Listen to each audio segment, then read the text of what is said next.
The architecture of the well-tempered environment is Reyna Banham's much-needed contribution to the history of architecture as normally understood. This book presents a brief look into the history of the mechanization of environmental management in buildings, an area previously sorely overlooked by the profession.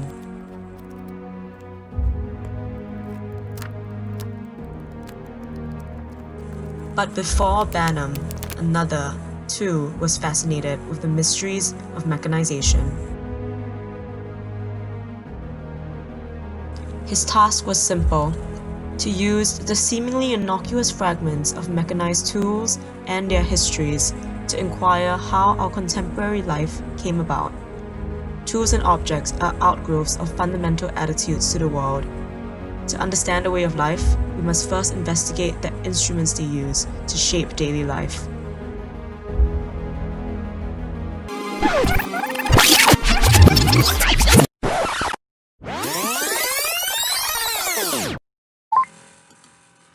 Since the dawn of time, man has sought to understand and capture movement.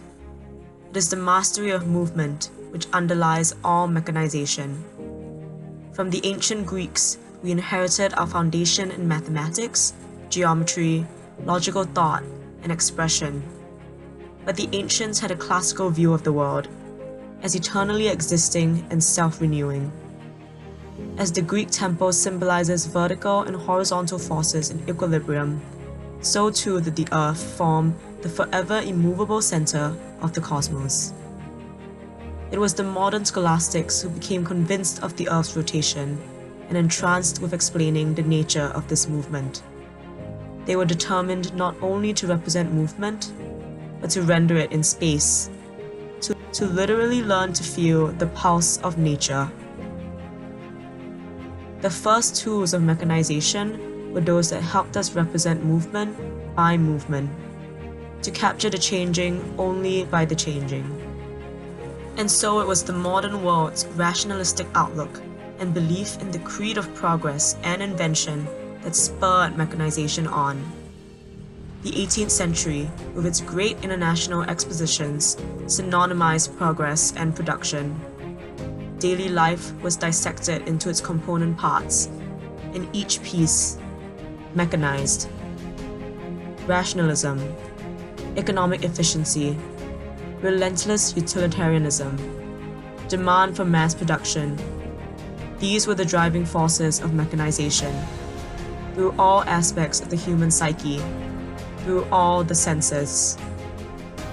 The eye and the ear, mechanized through radio, cinema, television, photography.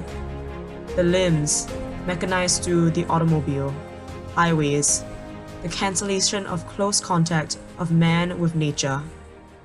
Mechanization has penetrated down to the very roots of being. It suffocates artists of the time who feel their creative subconscious strangled by the demonic strength of the machine.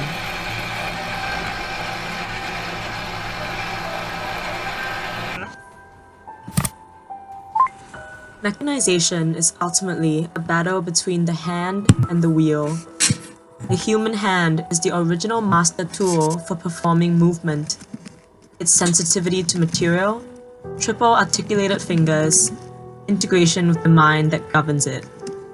But for all of its strengths, it fails at the task of consistent reproduction. Whereas the method that underlies all mechanization is the wheel, endless rotation, an action repeated perfectly each time.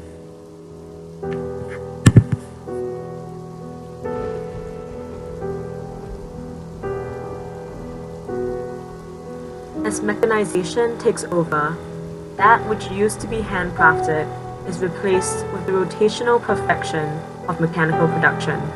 The craft of the artist is replaced with the technical precision of the machine. Full mechanization is embodied by the refinement of the assembly line, where every individual unit is made efficient and regulated into synchronized production with other parts, making one organized whole. With the assembly line comes the appearance of scientific management, which essentially meant the management of humans within the assembly line, to identify and eliminate points of inefficiency within their work performance. Everything must be narrowed down to the fraction of a second. The human body is studied to discover how far it can be transformed into a mechanism. But the human being cannot and should not be a machine, expected to accomplish an unvarying succession of motions, to do a fixed amount of work, and then to fall to pieces at death.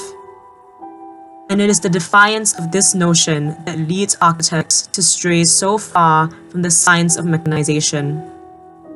The paranoia of the artist to not be consumed by the lifeless grips of the machine, to not fall prey to the dehumanization of automation.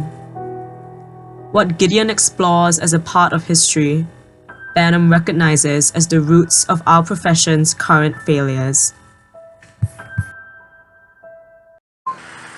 Hey guys, if you enjoyed this video, go ahead and hit that like button and also that other subscribe button, and I'll see you guys next week for another exciting video.